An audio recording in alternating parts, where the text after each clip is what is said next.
But you got to find the right fit, right? Like you got to find people that say, hey, I want to hang out with you because it's worth it, and I want to be in this lifestyle you guys create all together, and they realize there's a value exchange.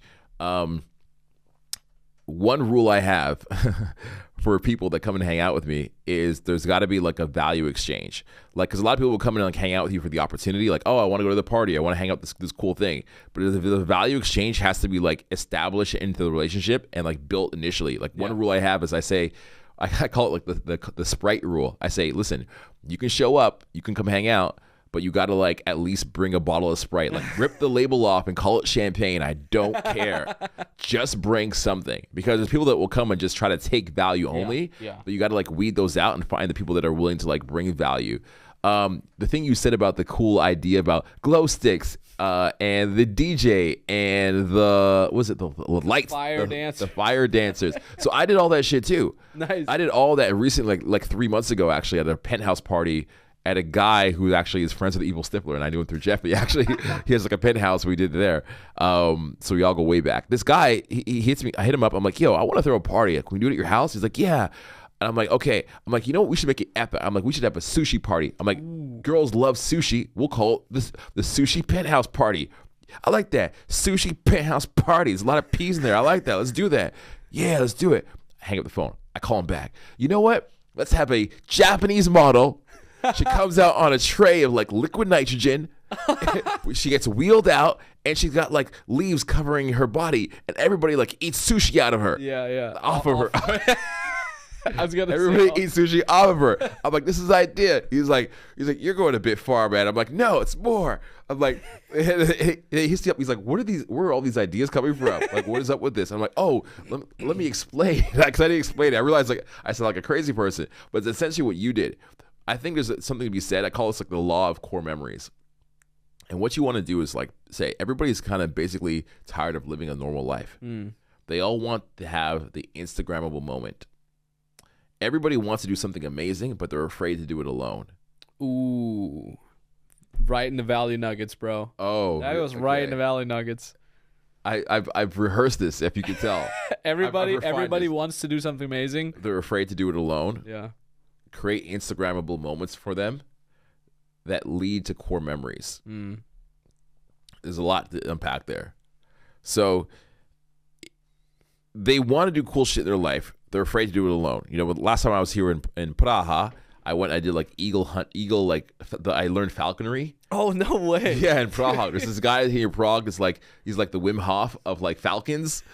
He's like this old dude, and he's like, breathe in, breathe out. You call the falcon, it's your friend, your partners. It's like this crazy guy. Sick. And like we brought like a group of like 8 people to do it. Because I'm like, falconry, that's awesome. That's my wet dream. Like, I want to pretend to be a falconer, you know? That's so sick. And so everybody wants to do these things. But, like, imagine you saw an ad for falconry. You'd be like, that's cool. You maybe take a screenshot of it. Maybe I'll do it one day. Maybe I'll do it one day. But I'm not going to go and do falconry. Like, what am I going to tell my friends? Like, what would I wear? What would I wear to do falconry? I'm going to do it on a Sunday? Like, and you just kind of forget about it. You don't do it. Everybody has these wishes that they want to do, but they don't fulfill them in any way. But when they hear there's a group of like-minded individuals going to do it, and a group that they know, they're like, I'm down. They're in. So everybody has that kind of like idea. And what you got to do is you got to make it like a core memory for them. Something that would look amazing on Instagram. You want to do the thing where everybody takes out their phone and they're all like, this is awesome while it's happening. And it doesn't have to be expensive. I have a buddy of mine. He has parties on a rooftop, and he just takes out like a little Roman candles. Those like $2 like fireworks. And everybody's like, yay, happy birthday. And everybody takes it and reposts it. And then it looks like his parties are amazing because he just has like a Roman candle thing off his balcony where they cost him probably like $20 for all of them, $2 each candle. So for you, it could be like the DJ, the glow sticks. Like everybody's like, this is amazing. They all Instagram it and they tag you in it, and that's amazing. But what happens is when you create enough of these Instagrammable moments with everybody, the feelings that they have from that moment, they store them in their body and in their mind. Ooh. And then when they think of you, they think of those moments. Ooh. And they attach the emotion of those moments back onto you.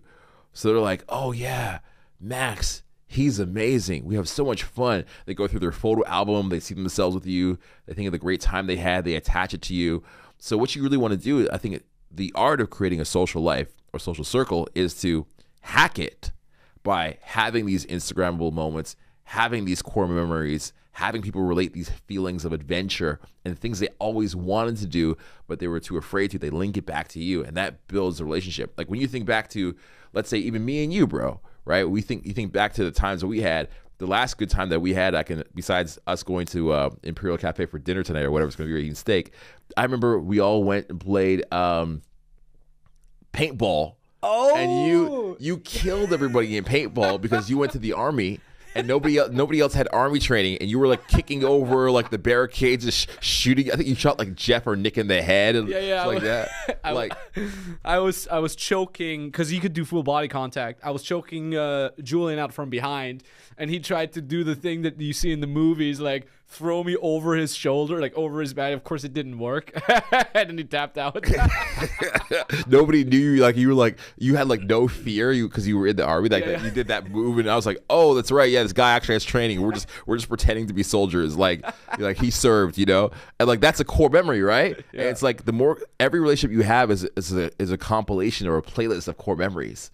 We think back like, oh, we had that memory, we had this memory. I did Top Golf with Michael Sartain. Like the relationships are memories. So if you just stack these core memories, and then you have tight relationships with people. And I think that's what you want to do with your Instagram or your events you throw, is just create all this compilation of core memories together. And that's really impactful. But people don't think of it that way, and they forget. And they're just like, I should probably do like bottles at a club. But that's not a core memory. The more strange it is, the more unique it is, the more niche it is, the better quality people you're going to have, and the more they're going to love you for it. Dude,